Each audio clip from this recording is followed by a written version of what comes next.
One of the reasons why Freaks and Geeks is a cult classic is because it was really the first time that a teen TV show was made and it was so realistic. Um, it's interesting because I know my so-called life was like around that similar time period, but the interesting thing about that, I feel like that show gets said to be like have a lot of realism attached to the cinematography, but the thing about that is like it's very like dark and grunge and kind of moody, so I feel like it taps into like the raw emotion of being a teenager in a way that was really different from other shows. But I don't think it was actually very realistic. Like the dark colors, that's not like what a high school looks like. Like Freaks and Geeks was like leaning into like the fluorescent lighting and just the awkward pauses, and the dialogue was super natural. And I feel like that is what people really gravitated towards. I thought this was super interesting, but I read this book called Freaks, Gleeks, and Dawson's Creek. It talks about teen TV shows, like listing out a few teen TV shows that changed the landscape of television. And really, at the core of it, is just this idea that teen TV shows were revolutionary at the time. There were shows like, like Saved by the Bell and stuff like that. And these kind of shows were super glamorous, and they were supposed to be this sort of escape from reality. I think the idea was that teenagers, were living life and going off and doing things, and they weren't going to sit and watch TV about themselves. That just wasn't ever something that people were asking for, or at least they didn't know to ask for that. And so I think the idea was like, oh, if they're not aspirational, then why would I want to watch? I want to watch people who are beautiful, who are falling in love, so that maybe I can feel like that. No one wanted to sit and watch like literally a documentary of what it's like to be in high school, because that's not very pretty and that's not very exciting. And so Paul Feig, he's the, I believe, like writer or creator slash creator of Freaks and Geeks, and Judd Apatow is the director. And so this was like their really special early project, I think, in their careers, at least in terms of like the landscape of television. This was unique. This was something different. I think that what's interesting about this show is that not only has it stood the test of time, but it's also just like takes two really different groups of people and puts them together. So I feel like it draws in a way bigger group. Like a show like 90210 or something like that. Again, aspirational. It's going to draw in a certain crowd of people who want to watch like Hot People in California or whatever. But Freaks and Geeks, I feel like, could bring in such a myriad of different people. So for one, it's very 80s nostalgia. It came out in 99, only had one season, but it's set in 1980 to 1981. So people who are nostalgic for that time period or who lived in that time period, I think, are super drawn to this show. But other than that, the big groups that the show focuses on are the outcasts of the freaks and the outcasts that are the geeks. Okay, and personally, I feel like the geeks have more staying power. And now, I'm not like saying geeks over freaks because I think the freaks are terrible, but I do think it'd be interesting to focus on the geeks and talk about them for a second, because I feel like the freaks get a lot of attention because our main character, Lindsay Weir, is a part of the freak crowd. That's her. She's kind of transferring over from the geeks to the freaks. That's kind of the impetus of the show. She's like a mathlete, and she starts wearing her big green army jacket that symbolizes her being a like burnout, I guess. She starts hanging out with all the burnout kids. So we'll talk about the freaks for a second. They are such an iconic group of people. It's actually insane. Like, I'm thinking about it and I'm like, oh yeah, Linda Cardellini. And it's like, oh yeah, Jason Segel, Seth Rogen, Busy Phillips, James Franco. Every single person that was a part of that has gone on to be a really famous actor and have a really great career. So that's pretty unique in and of itself. I think that's another reason why people look to the show as a cult classic. It's because it's like, obviously shouldn't have been canceled after one season. Like, these people together were electric. So that's sad. But I think the freaks, it's an interesting dynamic in writing, because there's like, yeah, 5 of them, and then sometimes a couple other people will join in. Like, there will be a couple random side characters, and I feel like that was almost too many characters to know what to do with. So a lot of the times they were in scenes apart, or in certain episodes, Seth Rogen wouldn't be there as much, or Busy Phillips would be like doing her own thing, and so kind of felt like it wasn't as cohesive of a group as they could have been. They kind of represented this really cool ideal that we'll talk more about, that kind of nostalgic ideal of living in the 80s. But in terms of their actual characters and their actual narratives, I didn't feel like it was always the most cohesive. Um, and now let's talk about the geeks, because I think the geeks are rock solid. First of all, they're a trio, which, you know, that's just the formula for success right there. We love the little trio group. But it's three boys: Sam, Neil, and Bill. Okay, Sam is our protagonist. He's our hero. He's going after the girl. He's got a big crush on like Cindy Sanders, the sweet cheerleader. Okay, he very much is like our main guy. It's Lindsay's little brother. Yeah, he is played by the incredible John Daly. I truly think he's one of the best actors I've ever seen. He's so funny. And he was cast, I remember this from the book that I was mentioning earlier. He was cast when he was 13. So the other two boys, Neil and Bill, I believe those actors were like 16 when they were cast. And John Daly was 13. And just the way that he had to live up to that role of being like this scrawny, tiny, short little kid. They make so many jokes about how he's like sub 100 pounds and is just like a nerd. And he just really had to lean into that. And his acting was so just incredible. He just has this really good face acting. I'll talk about a couple scenes in particular that I just like, they'll stay with me forever.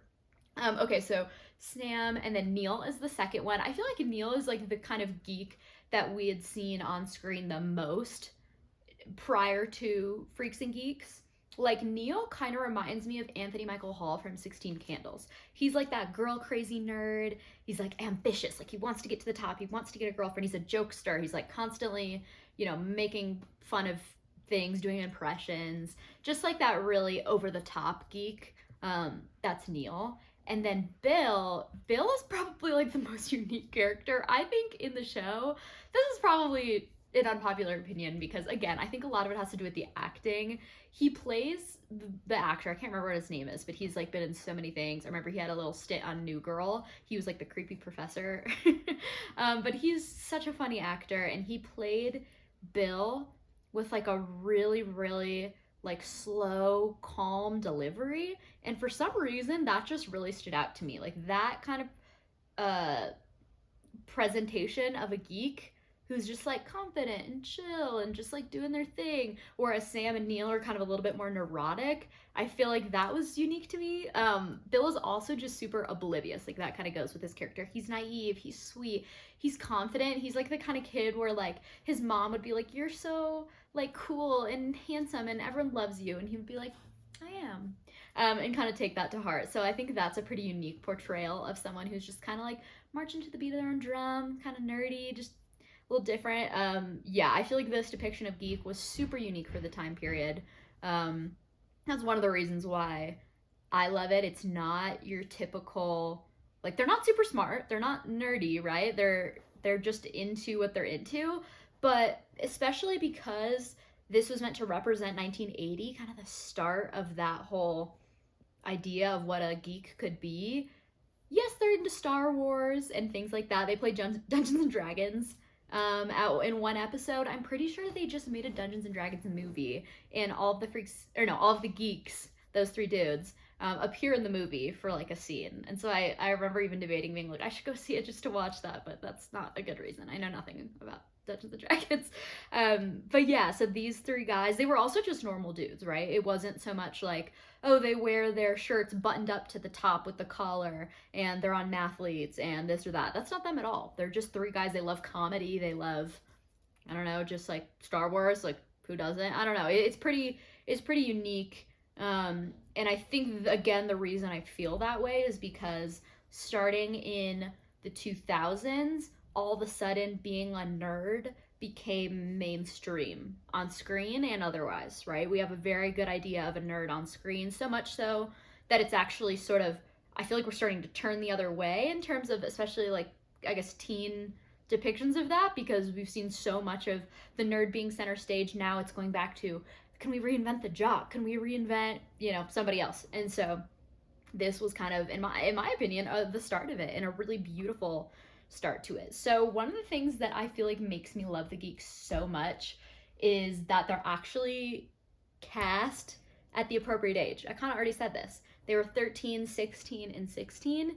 Like, oh my gosh, it's so crazy how surprising and rare that is. Even the Freaks, like Jason Segel, we love him, but he's like 28, I'm pretty sure, when he was cast to play Nick in Freaks and Geeks, and he just looks. I mean, he looks like at least 28. And he's like 6'5", so that doesn't really help, I guess. There's like some, you know, cognitive dissonance with that, where you're like, oh, I'm watching a teen show. Part of a teen show is just they're all gonna be older. That's just a thing. Talk about so many other shows that do that. That's the norm. However, the fact that the Geeks didn't do that is just something that I love. I just feel like it's so it makes me love them more. You know what it is? It makes them more relatable, right? Like, I feel like, again, watching these like 26-year-olds or whatever playing high schoolers, it's not that relatable. It's more aspirational. It's more like, oh, I like, I'm looking at a grown adult going through these things. But when you're watching a child go through them, it's just so much more like it reminds you of like being in their shoes.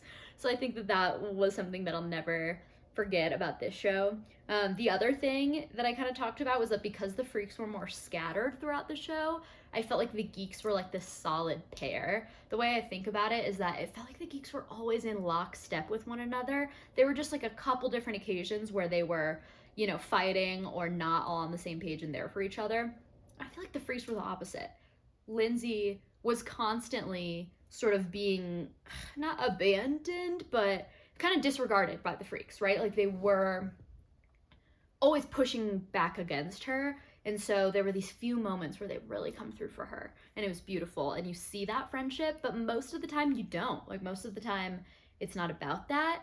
And for the Geeks, it just was so much more clear to me how solid that bond was. And I actually feel like they authentically pulled it off. Here's what I think they were going for. I think with the Freaks, the idea is that they're trying to go with what's not being said. Like, sort of like the iceberg theory, like Ernest Hemingway, like what's under the surface. The moment that comes to mind is when Daniel he becomes like a punker and he puts like that hair dye in his hair and it's like going all a million directions. And then he gets like cut in the back of the head at the rave thing. And he's like so upset and he just goes to Kim's house even though they've broken up, and he's just like cries and falls into her arms. And she's in her pajamas and she's just like giving him a hug, and you just know they're back together, right? There's no confession, there's no I love you or you're so amazing, or no, that's just not how it was. I think this was, again, a callback meant to represent maybe something about the time period. I'm thinking about the 1980s, and obviously it wasn't around, but I can imagine what I think it was meant to represent. And I think a lot of that is kind of this like rebellion, right? The Freaks were meant to represent this countercultural idea of we're not just going to be peppy and just like neatly fall into our society and our town and be cheerleader or football player or just join. They want to push back against that and do something different. It's representing the music from the time period that was really life-changing, and just this idea of how to be authentically rebelling, because sometimes they mess it up, and most of the time they're just sitting in their car. Like, they're not like doing anything extraordinary. It's not like they're leading protests or all these things. It is a realistic, I think, portrayal of being a freak. I don't think it's glamorized, but I think it relies very heavily on the idea of, acting over doing, right? Or no, acting over kind of talking or thinking is kind of that's the beautiful rebellious part, is that they don't have to say what they think. They're just living it out and doing it. And I think a lot of people crave that because that's just not the time period we're really in now. I wouldn't say that's very representative of most people. And it seems like the 80s, a lot of people with like rock music, and I guess other types of music too. Like, that's one thing I love about the show is they talk about lots of different bands, not just like your stereotypical 80s hair bands. And I guess they weren't really there yet because it was 1980, so yeah. They talk about the Grateful Dead towards the end of the show, and that's like a big deal for Lindsay. But I think that idea makes it so that the Freaks only have a couple moments of coming together.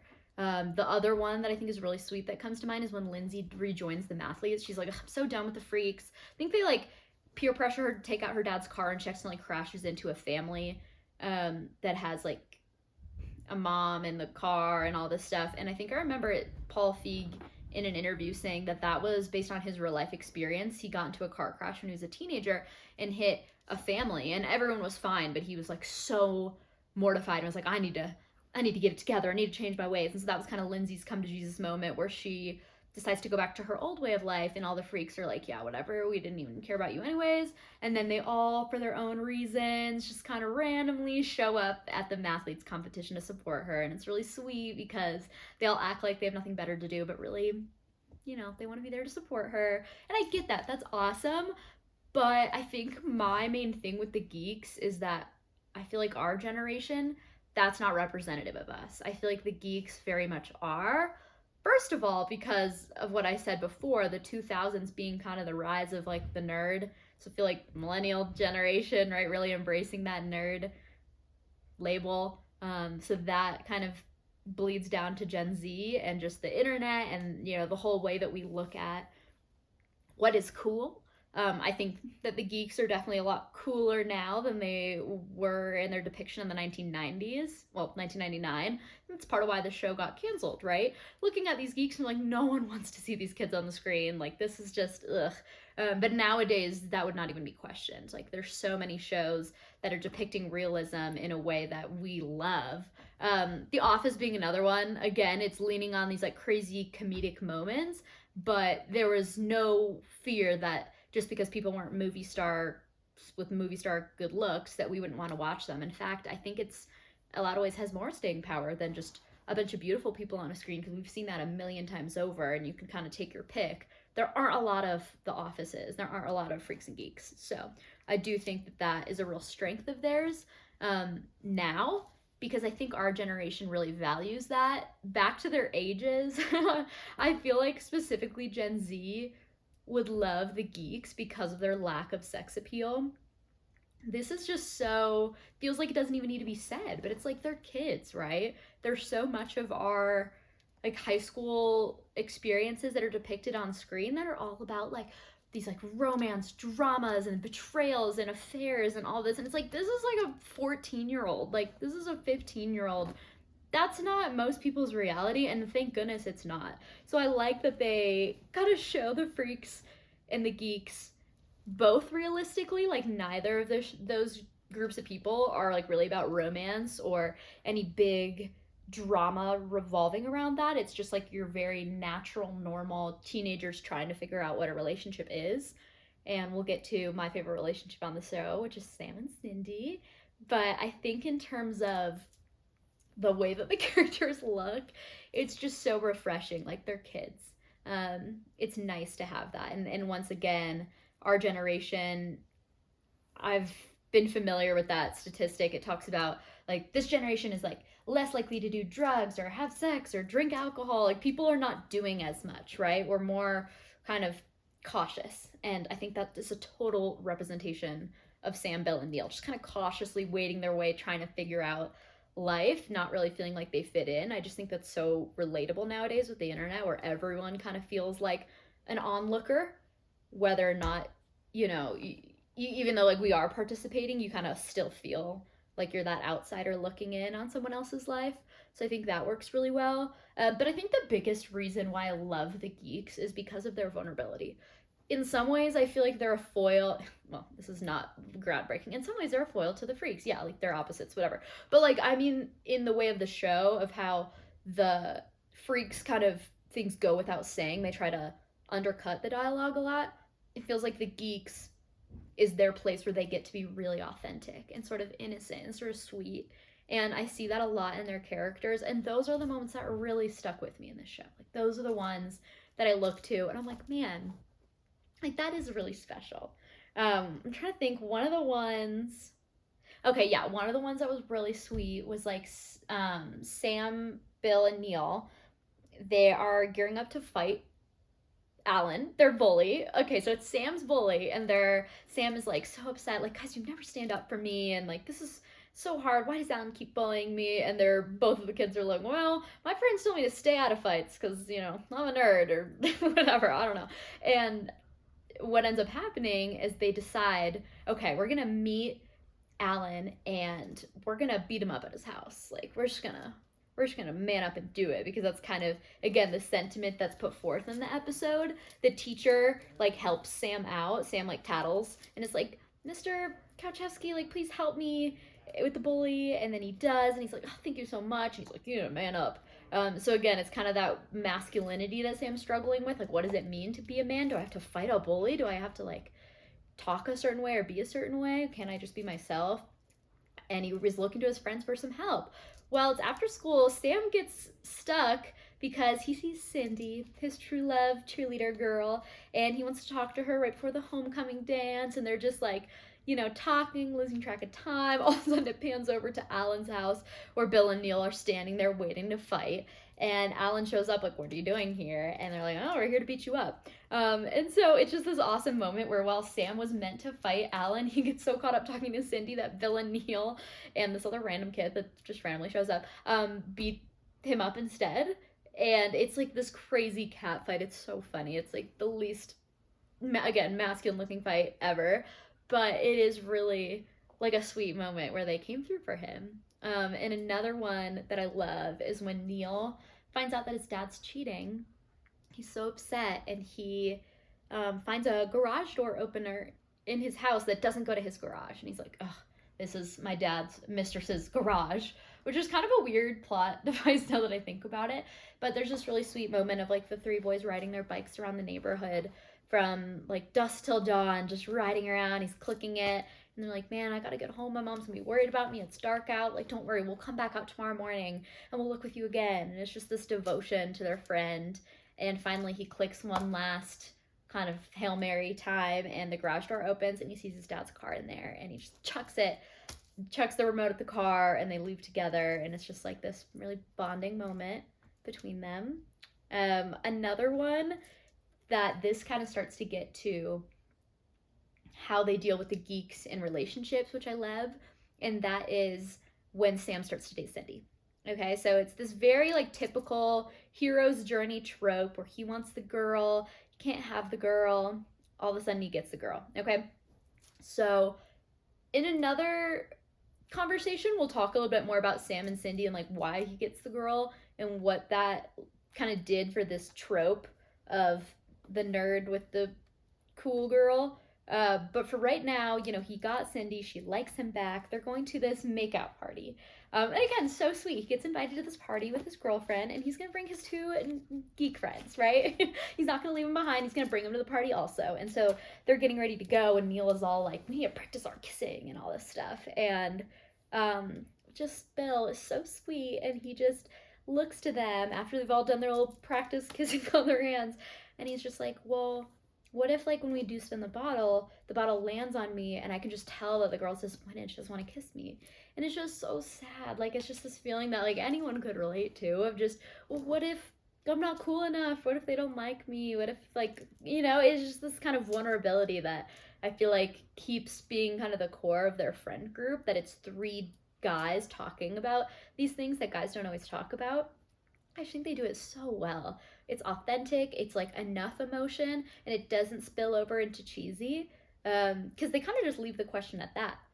I just feel like the show, you know, actually took the time to ask those questions. Whereas, like, you go to the Freaks, Lindsay is not really outwardly asking, you know, what if I'm, you know, too pedestrian for this lifestyle or something, because that would just sound so pretentious, and she kind of, like, you get that that's her journey through her actions, but we never really get like her honest interiority about it. I would say you could argue that the way she views her parents is like, again, the subtle way of showing how she viewed her old self, but again, that's not the same as like genuinely feeling doubt and expressing that to your friends. Like, that feels so much more authentic, and I connect to that so much more. Another question that the show plays with is not only just Sam's, you know, being like, can I get the girl? But also just, am I cool as a dude? Am I a cool person? One of my very favorite moments of the show is another time where they sort of subvert stereotypes. So the gym teacher, again, typical jock guy, just super, you know, tough and loves dodgeball and all this stuff. And Sam is in health class, and he's super embarrassed because some boys say some like dirty joke and he doesn't get it. He doesn't know what the joke is. And so he ends up talking to his teacher about like the birds and the bees, right? This is like this moment, and they film it in such a funny way. He sits down in his teacher's office. Teacher's super uncomfortable, Sam's super uncomfortable, but then they start to just genuinely chat, and you don't hear the words they're saying, you just see the shot outside of the office where they go from like Sam's horrified face to them then like both of them laughing and just kind of talking through it. It's this really like sweet kind of father-son type of thing, which again, like you would never see during this time period, and even now that seems like wishful thinking for a conversation to go like that, but it was like funny and awkward and weird. And he basically explains everything to him so that Sam can get the jokes, that he can be like a normal cool dude or whatever he wants to be. Very sweet. And probably the other one, like the last other one that really comes to mind is this idea that the three of them, like even if they're not winning in an obvious way, they just win because they're together. So this is again with that same gym teacher. Bill is wanting to get better at baseball, and he's always the last person picked on the team. Again, like so relatable. Everyone understands that feeling of just feeling like you're the last one, you're left out.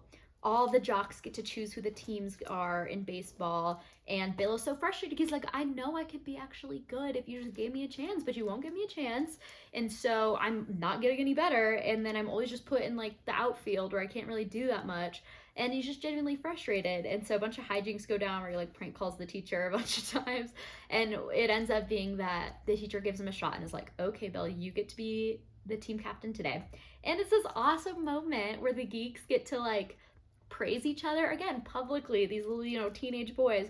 Bill's like putting on this whole show. He's like, okay, well, I need someone who's gonna be like a heavy hitter, who's gonna really knock one out of the park. Okay, Sam, and like calls Sam in, and Sam's all excited, like getting the first one picked. And then I need somebody who's like a pitcher, but is gonna be really gonna be really strong and tough. And okay, Neil, and like calls him over, and they're just so excited. And the kind of culmination of this episode is that they get one run. I'm pretty sure that's what it is. Or no, one out. It's one out. They get one out, and it all comes together, and they're like cheering and jumping up and down together.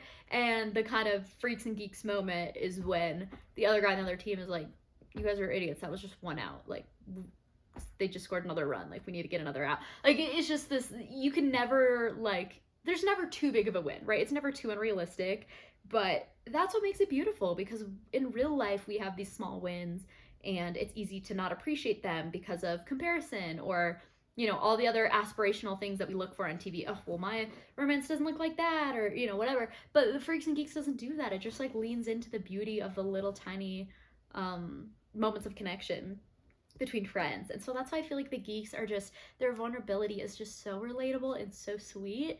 And it kind of makes me feel like the Freaks more represent this idea of the 80s, not really any genuine friendship connections, whereas the Geeks, I'm like, no, that is friendship in any time period. Like that's what I would want. And it reminds me of this moment, that same episode with like the kissing, the spin the bottle, the makeup party or whatever. It's this head cheerleader Vicky.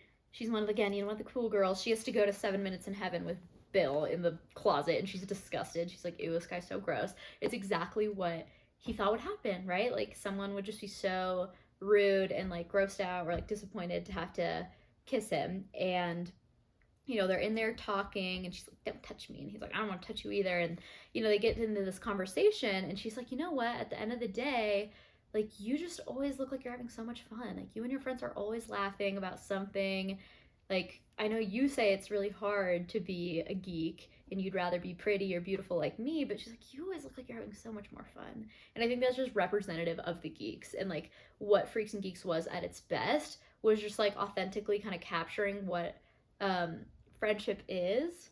And I feel like to me that is even more exciting than just kind of the realism of the show that's like in the cinematography or the references and all these other things that make it great. The writing is incredible, but it really to me was like the connection between those three guys that just made it so fun. They're just like infectious in their laughter and just like their kind of way of navigating the world. It's silly, but like the right amount of silly. And I'll leave us with like my favorite part of the show. It makes me laugh every time.